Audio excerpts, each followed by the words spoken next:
Party Chairman David Davis thinks. He's in Sky's Westminster studio. Very good afternoon to you, Mr Davis. Well, your party, especially your leader, think that parliamentarians can adequately do this job.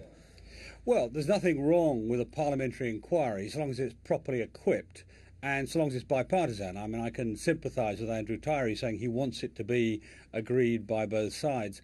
But what's also important is it's got the equipment to do it. I mean, I used to chair the Public Accounts Committee, which was distinctive from other select committees, like the Treasury one, because it had its own ability to investigate. It had a National Audit Office with investigators who could be sent in and get to all the information. And frankly, that's what's needed here. The Vickers inquiry has already sat, after all, in terms of the overall operation of the city and banking.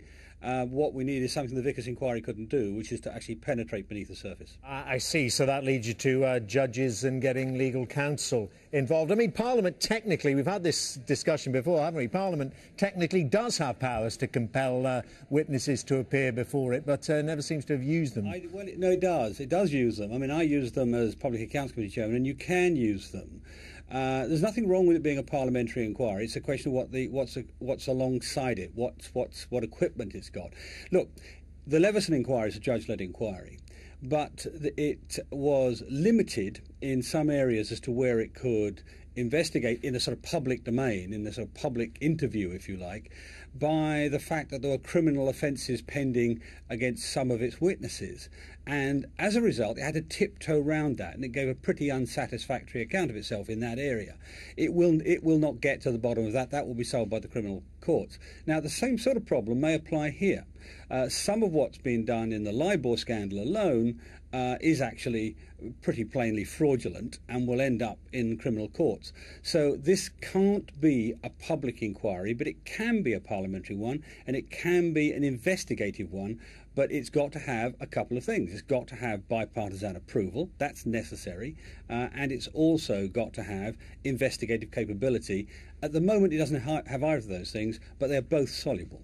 On both of those, I mean, on the investigative capability, I mean, do you mean such things such as we've seen at the Leveson inquiry, where, unbeknownst to all the external viewers, they turn up all these quite amazing insights in terms of the text exchanges and the email exchanges that have taken place, power to compel those to appear? That's right. It would have to have pretty much absolute access to papers. Well, we always say papers and documents. Now it's papers and electronic records. It probably has to have the powers to criminally sanction anybody who destroys such records.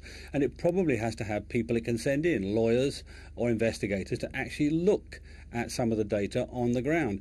Because one of the things I fear is that the Libor scandal won't be the last scandal, that there will be others coming along. I fear, for example, that we might see some issues of fixing in derivative markets, those sorts of things which will be associated with the Libor scandal. Now, if we're going to get to the bottom of this, we've got to get to the bottom of it and not just skim the surface. And that means complete powers of investigation, complete powers to summon witnesses, complete powers to hear them on oath, and complete powers to get documents. And all of that doesn't have to be public. It can be done quickly, it can be done effectively, but it's got to have a few more pieces of equipment, as it were, for the committee to manage it. Okay, well, one of the other pieces it might lack is, as we've seen at Leveson, skilled investigators, skilled questioners. Now, I know a lot of MPs have legal backgrounds, but long since they practiced for many of them. I mean, we've seen at Leveson some quite forensic questioning. Do MPs have those skills?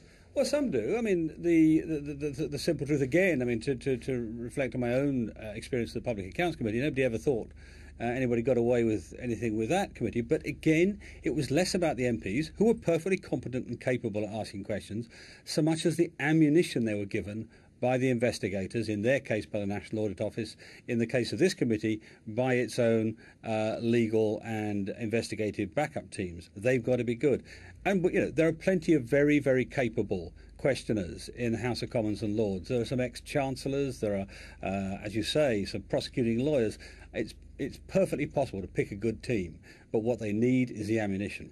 And just finally, Mr Davis, that issue of cross-partisan, I mean, kind of a consensus on the committee, because Chukwuemeka, you may have seen the interview, the Shadow Business Secretary on this programme said his fears, his worries about parliamentary inquiries are, as we saw with the Culture, Media and Sports Select Committee, on the issue of phone hacking, they can, not always, but they can split down party lines. Yeah, that's quite rare, actually, that particular circumstance. Mostly select committee inquiries are amazingly uniform. And again, it's because the facts drive it rather than politics drive it. And this is one area where the facts have to drive it. I mean, if it turns out that, I don't know, the allegations flying around today of complicity of the Bank of England, I find them hard to believe, but if it turned out to be true, then the committee would have to come to that conclusion. The facts would not allow of any other interpretation. And mostly that's what happens. It's pretty rare for committees to split. You're quite right. The DCMS Select Committee did, but that was unusual. OK. Mr Davis, thank you very much indeed for your time and your thoughts. David Davis.